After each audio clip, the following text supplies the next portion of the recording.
Arafat Rahman Koko memorial trust ইউকের উদ্যোগে আরাফাত রহমান কোকোর বিদেহী আত্মার জন্য দোয়া মাহফিল ও কবর জিয়ারত করেছেন দলটির যুক্তরাজ্য বিএনপির সাবেক ছাত্র বিষয়ক সম্পাদক, কোকো ফুটবল টুর্নামেন্ট পরিচালনা কমিটির কেন্দ্রীয় সদস্য আবু নাসের শেখ সহ অন্যান্য নেতৃবৃন্দ।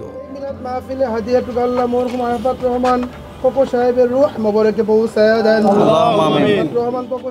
এ সময় বিএনপির চেয়ারপারসন বেগম খালেদা জিয়ার আশু রোগ মুক্তি ও দীর্ঘায়ু কামনা এবং মরহুম আরাফাত রহমান কোকোর বিদেহী আত্মার মাগফিরাত কামনা করা হয়। অনুষ্ঠান শেষে আরাফাত রহমান কোকোর কবর জিয়ারত করা হয় এবং উপস্থিত মানুষের মধ্যে খাবার বিতরণ করা হয়। শহীদ প্রেসিডেন্ট জিয়াউর রহমান এবং দেশনেত্রী বেগম খালেদা জিয়ার কনিষ্ঠ পুত্র আরাফাত রহমান কোকো 2015 সালে জানুয়ারি মাসে জানেন আপনারা মৃত্যুবরণ করেছেন। তার এই স্মরণে আমরা 2015 সাল থেকেই আমরা আরাফাত রহমান জানেন উনি একজন রাজনীতিবিদ পরিবারের সন্তান হয়েও যিনি ক্রীড়ানুরাগী ছিলেন। উনি বাংলাদেশে ক্রিকেট নিয়ে অনেক কাজ করেছেন আপনারা জানেন। আমরা তারই মৃত্যুর পরে তারই স্মরণে 2015 থেকেই আমরা যুক্তরাজ্যে লন্ডনে আমরা আরাফাত রহমান মেমোরিয়াল ট্রাস্ট এবং আমরা কোকো যেই টুর্নামেন্টের আয়োজন করি ক্রিকেট, তারও ধারাবাহিকতা 2015 থেকে আজ পর্যন্ত আমরা এই টুর্নামেন্টের আয়োজন করে চলেছি। আপনারা জানেন ইউরোপ সহ এবং আমাদের আগামী দিনেও আমরা বাংলাদেশে এটা আয়োজন করতে যাচ্ছি। তো আমরা এই ট্রাস্টের পক্ষ থেকে আমাদের সদস্য ফারুক ভাই আছে, সিনিয়র সদস্য, এবং তুহিন ভাই আছে, মাসুদ ভাই সহ আছে। ওনারা সবাই যুক্তরাজ্যে বসবাসরত এবং সবাই বিভিন্ন অঞ্চলে কাজ করতেছেন। আপনারা জানেন আমিও দীর্ঘ 15 বছর পেশি সরকারের জন্য দেশে আসতে পারি নাই, তারপরে 5 আগস্টের পরে দেশে আসছি। তারপরে আমরা ধারাবাহিকতা দেশে আমরা বিভিন্ন ধরনের মানুষের এবং তারুণের অহংকার তারেক রহমান 21 দফা নিয়ে আমরা কাজ করছি।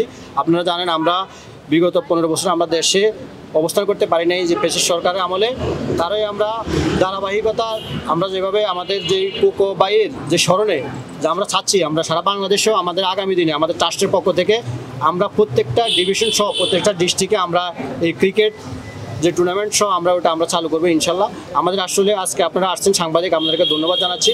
আমাদের মূল উদ্দেশ্য হলো আমাদের এটা যেহেতু আমাদের কোকো বাইয়ের আমাদের স্মৃতির আমাদের উনার একটা যে উনি যে 2015 সালে মৃত্যুবরণ করেছেন, আমরা তার স্মরণে আমরা যে উনার যে ট্রাস্ট আমরা গঠন করেছি যুক্তরাজ্যে। আপনারা জানেন গত এই বছরের মে মাসে আমাদের যে জনাব তারেক রহমান বিএনপি চেয়ারপারসন যে উনি আমাদের পুরস্কার বিতরণী উনি প্রধান অতিথি ছিলেন। তারও ধারাবাহিকতা এবং উনারে মানে নির্দেশনায় আমরা সারা বাংলাদেশে আমরা জানেন আমাদের যে মাদক মুক্ত এবং আমাদের দেশ এবং আমরা চাই উনি আমাদের জনাব তারেক রহমান যে 31 দফা আমাদের যে যুব সমাজ এবং তরুণ সমাজকে যে আমরা মাদক থেকে দূরে রাখার জন্যই আমাদের খেলাধুলা।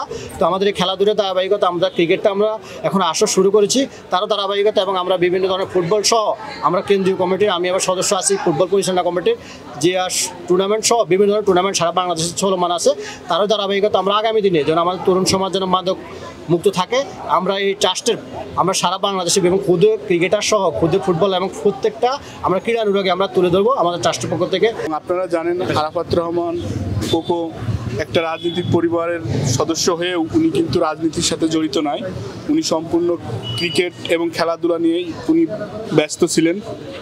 তারই ধারাবাহিকতায় আমরা কোকো মেমোরিয়াল ট্রাস্ট কর্তৃক আয়োজিত প্রতি বছরের ন্যায় আমরা ইউকেতে ক্রিকেট টুর্নামেন্ট ছেড়ে থাকি, কারণ ওখানে ক্রিকেট টুর্নামেন্টের মাধ্যমে আমাদের কমিউনিটির সাথে পরিচিত সকলেই। আপনারা জানেন যে এখন ইয়ং জেনারেশন বিভিন্ন পেশায় ডাইভার্সন হচ্ছে, এই জন্য আমাদের প্রিয় নেতা তারেক রহমান বলেছেন বিভিন্ন ধরনের খেলা করতে ছাড়তে। আমরা ইতিমধ্যেই আমরা জানেন শুনে খুশি হবেন বাংলাদেশে আমরা কোকো মেমোরিয়াল ট্রাস্ট কর্তৃক ফুটবল, হ্যান্ডবল এবং ক্রিকেট টুর্নামেন্ট প্রতিটা ডিভিশনে ছাড়বেন। আমরা সেই প্রত্যাশায় লন্ডন থেকে এখানে আসছি তার কার্যক্রম চালু করার জন্য।